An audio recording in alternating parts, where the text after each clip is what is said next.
گیا ہے میرے بھائی، ماں باپ کی ذمہ داری اولاد کو نکھارنا ہے، ان کو سنوارنا ہے۔ روزی روٹی کی ذمہ تو اللہ تبارک و تعالیٰ نے لیا ہوا ہے، جو ڈیوٹی اللہ کی تھی وہ معاذ اللہ ہم نے اپنے ذمہ لے لی ہے۔ اولاد کو رزق حلال کی تربیت کریں، انہیں حکم دیں کہ وہ ہاتھ نہ پھیلائیں، انہیں کہیں کہ وہ محنت کر کے کھائیں، لیکن اصل تو ان کا اخلاق سنوارنا ہے۔ بچے ہمارے، ان کی پوزیشن اتنی خراب ہو جاتی ہے، ہم لاڈ پیار میں اتنا ضدی کر لیتے ہیں۔ جب جس بچے کا ماں باپ کے ساتھ گزارا نہیں، بتلائیے وہ بیوی کے ساتھ گزارا کرے گا؟ جس کا ماں باپ کے ساتھ وقت نہیں گزرتا وہ بہن بھائیوں کے ساتھ گزارے گا؟ جس کا ماں باپ کے ساتھ وقت نہیں گزرتا وہ کولیگز کے ساتھ وقت گزارے گا؟ کس طرح وہ اپنے آپ کو، میرے نبی کریم سید عالم صلی اللہ علیہ وسلم نے ڈیوٹی لگائی کہ ماں باپ اپنے بچے کی تربیت کریں، انہیں اللہ سے جوڑیں۔ تکلیف میں وقت گزارا جناب اسماعیل۔ ایک روایت ایسی بھی ملتی ہے کہ 13 سال حضرت ابراہیم پلٹ کے گئے نہیں بیٹے کا پتہ لینے، لیکن جب بھی بیٹے نے ماں سے باپ کے بارے میں پوچھا کہ میرے والد کیوں نہیں آتے، تو ماں نے ایک ہی لفظ کہا، بیٹے جناب ابراہیم اللہ کے نبی ہیں اور اللہ کے حکم سے ہمیں چھوڑ گئے ہیں۔ ایسی تربیت، ایسی ٹریننگ، بچے کے ذہن کو بدل ڈالا، اسے اللہ والا بنا لیا۔ اور ہمارے مفسرین نے بحث کی ہے کہ جناب اسماعیل جو اللہ کی راہ میں قربان ہونے کو تیار ہو گئے، ان کے سینے میں جو رب کریم کا اتنا پیار موجزن ہوا کہ وہ گردن کٹانے پہ تیار ہو گئے۔ فرماتے ہیں یہ تربیت جناب حاجرہ کی تھی، یہ ٹریننگ حضرت وہ فیضان نظر تھا، یہاں کے مکتب کی کرامت تھی۔ سکھائے کس نے اسماعیل کو آداب فرزندی؟ میرے بھائی یہ جناب حاجرہ نے تربیت دی۔ ایک بہت بڑے محدث ہیں، اتنے بڑے محدث ہیں کہ میرے نبی کریم کی مسجد نبوی میں وہ حدیث کے استاد رہے، حضرت ربیعہ بن عبد الرحمن، نبی پاک کی مسجد نبوی میں حدیث کے استاد ہیں۔ اور حضرت حسن بصری جو جناب علی کے شاگرد ہیں وہ بھی حضرت ربیعہ کے شاگرد ہیں۔ حضرت امام مالک جو 70 سال تک مدینہ اور مکہ میں حدیث پڑھاتے رہے وہ بھی حضرت ربیعہ کے شاگرد ہیں۔ ان کے والد کا نام تھا عبد الرحمن فروغ۔ تاریخ بغداد میں لکھا ہے کہ بنو امیہ کے دور میں، تابعین کے زمانے میں جناب عبد الرحمن بن فروغ گھر سے چلے گئے۔ ایک روایت ہے بچہ چھوٹا تھا، ایک روایت ہے بچہ ابھی ماں کے پیٹ میں تھا، جہاد کرنے چلے گئے۔ اس دور میں یہ جہاد ہوتا تھا کہ ایک علاقہ فتح کیا تو مسلمان اگلے علاقے میں چلے گئے، اگلا فتح کیا تو اگلے علاقے، ایک کے بعد دوسرے لوگ پلٹ کے نہیں آتے تھے۔ حضرت عبد الرحمن گئے، 30,000 دینار بیوی کو دے گئے، کہنے لگے سنبھال کے رکھنا، اور جہاد کرنے نکلے تو 27 سال تک گھر ہی نہیں آئے۔ 27 سال کے بعد آئے، اب حضرت ربیعہ محدث بن چکے ہیں، مسجد نبوی میں حدیث کے استاد ہیں، بیٹا بہت بڑا شیخ بن گیا ہے۔ واپس آئے، ہاتھ میں نیزہ ہے، کالی داڑھی تھی ساری سفید ہو گئی، وجود بڑا تگڑا تھا، کمزوری آ گئی۔ آئے، نیزہ پکڑا ہوا ہے، گھوڑے پہ بیٹھے ہیں، مدینہ منورہ میں گھر ہے، دروازے پہ دستک دی، حضرت ربیعہ نے دروازہ کھولا، اندر داخل ہونے لگے تو کہنے لگے بابا تو کدھر گھستا آ رہا؟ کدھر؟ اس نے کہا تو پیچھے ہٹ، تو میرے مکان پہ کب سے قبضہ کر کے بیٹھا۔ بات تیز ہونے لگی، آواز تھوڑی بزرگوں کی بلند ہونے لگی تو اندر سے زوجہ نے سن لیا، وہ دروازے کی اوٹ سے دیکھنے لگی تو پہچان گئی، کہنے لگی ربیعہ پیچھے ہٹ جا، یہ کوئی غیر نہیں، یہ تیرے والد گرامی ہے، یہ تیرے والد ہیں۔ اندر آئے، باپ بیٹا ملے، عصر کی نماز کا وقت ہو گیا، بڑا روئے۔ 27 سال کے بعد باپ لوٹا، 27 سال کے بعد بڑے روئے۔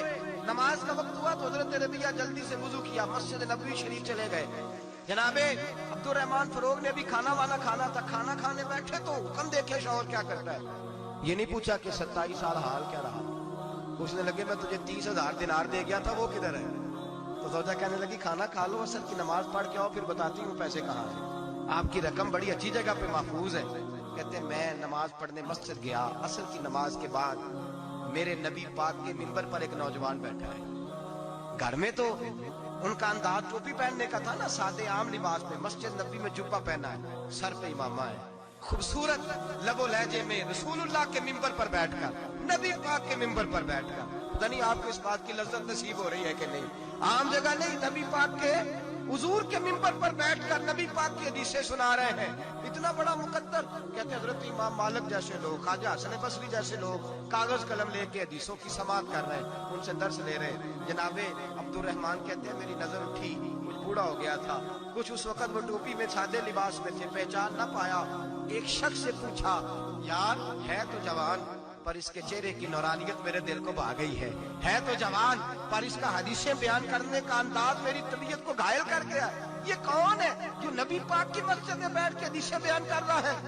کہتے امام مالک کہنے لگے بابا جی چپ کر جاؤ، ہمارے استاد کے بارے میں اونچے لب و لہجے میں بات نہ کرنا، دیکھتے نہیں کتنے کتنے لوگ بیٹھے ہوئے خاموشی سے. تو میں نے کہا مجھے بھی تو بتا دو نا ہے کون.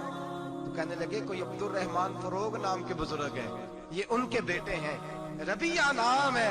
کہتے ہیں جب لفظ کہے تو میرے آنسو چھلک کے باہر آئے اور میں حضور کی مسجد میں گر گیا اور رونے لگا کہ یہاں اور میرے رسول پاک سید عالم صلی اللہ علیہ وسلم کے منبر پر اور میرا بیٹا. کہتے میں تڑپ کے گھر گیا اور گھر جا کے میں نے اپنی بیوی کو جب دیکھا تو میرے آنسو نکل گئے. میری بیوی سمجھ گئی کہ یہ میرے محدث بیٹے کو دیکھ آیا ہے. کہتے ہیں بیوی رو کے کہنے لگی میں نے آپ کے 30,000 دینار آپ کے بیٹے کو مصطفیٰ کریم کی حدیث کا استاد بنانے میں خرچ کر دیے. میں نے وہ 30,000 دینار خرچ کر دیے, 30,000 دینار آپ کا بیٹا میں نے. تو کہتے ہیں میں اپنی بیوی کی طرف دیکھنے لگا. میں نے کہا قربان جاؤں, میں اگر اللہ کے دین کے رستے میں تھا انہیں میرے ساتھ نیکی کی ہے, میرا بیٹا بھی دین کے رستے پہ لگا دیا. میرے بھائی اللہ سے جوڑا, اللہ سے جوڑا. ان لوگوں نے اپنی اولادوں کو رب کریم والا بنایا, ان لوگوں نے اپنی اولادوں کو. اور پھر جب ارشاد فرمایا کہ چھوٹی چھوٹی برائی, ایک لقمہ حرام سے بھی وہ لوگ بچے. اور پھر جو آیت نمبر 18 نے کہا کہ وَلَا تُصَغِّرْ خَدَّكَ لِلنَّاسِ, بیٹے منہ پھیر پھیر کے نہ جا, پھیر پھیر کے نہ جا. اگر آپ ناراض نہ ہوں تو ہم تربیت دیتے ہیں, کہتے ہیں اس بچے کے ساتھ نہ پھرا کر, یہ غریب ہے, اس کے ساتھ نہ پھرا کر. وَلَا تَمْشِ فِي الْأَرْضِ مَرَحًا, حضرت لقمان بیٹے سے کہتے ہیں منہ پھیر پھیر کے لوگوں سے بات نہ کر اور اکڑ اکڑ کے نہ چل.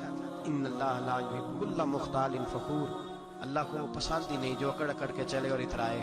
ابھی بھی رواج ہے, کہتے ہیں دوستی لگانا تو اپنے برابر کے دوستوں سے, ایسے نہ ہو ہمارا سٹیٹس ہی نہیں. ابھی بھی وہ فرق, جو تو سید بھی ہو, مرزا بھی ہو, افغان بھی ہو, تم سبھی کچھ ہو, بتاؤ کہ مسلمان بھی ہو. عاجزی کا درس دیا اپنی اولاد کو, عاجزی کا, ان کو ادب سکھایا, ان کو انکساری سکھائی, لوگوں کے اندر مل بیٹھنے کا درس دیا. جو آدمی انکساری والا ہوتا ہے, عاجزی والا ہوتا ہے, یوں سمجھو اسے شہد لگا ہوا ہے, دنیا خود اس کے پیچھے بھاگ بھاگ کے آتی ہے. جو سب کے ساتھ اس نے سلوک کرنے کا عادی ہوتا ہے, لوگ اس کے گرویدہ ہو جاتے ہیں. لیکن جس آدمی کو آپ اکڑنا سکھا دیں, جس بچے کو آپ کہیں بس تو ہے اور کوئی بھی نہیں, اس کی اپنی زندگی بھی اس کے لیے پریشانی والی ہو جاتی ہے. میرے نبی رحمت سید عالم صلی اللہ تعالی علیہ وآلہ وسلم نے ارشاد فرمایا, کسی باپ نے اپنے بیٹے کو جو سب سے اچھا تحفہ دیا ہے وہ یہ ہے کہ اس نے اپنے بچے کو اچھا ادب سکھا دیا ہے, اپنے بچے کو اچھا. حضرت لقمان کہتے ہیں بیٹے منہ پھیر پھیر کے باتیں نہ کرنا, زمین پہ اکڑ اکڑ کے نہ چلنا, اللہ کو اکڑنے والے لوگ پسند. ہارون رشید نے امام نسائی کی ڈیوٹی لگائی کہ میرے بیٹے کو حدیث پڑھائے, گارا آ کے. تو امام نسائی کہنے لگے یہ نبی پاک کا دین ہے, یہ میں اس کو رسوا نہیں کر سکتا, جس نے پڑھنا ہے میرے پاس آ کے پڑھے, اور جہاں سب بچے بیٹھتے ہیں وہیں پڑھے. ہارون رشید کہنے لگا حضور آپ کیا سمجھتے ہیں, میں نے بھی تو آپ کو آزمانے کے لیے یہ جملہ کہا تھا, یہ وہیں آ کے پڑھے گا جہاں سارے غریبوں کے بچے پڑھے.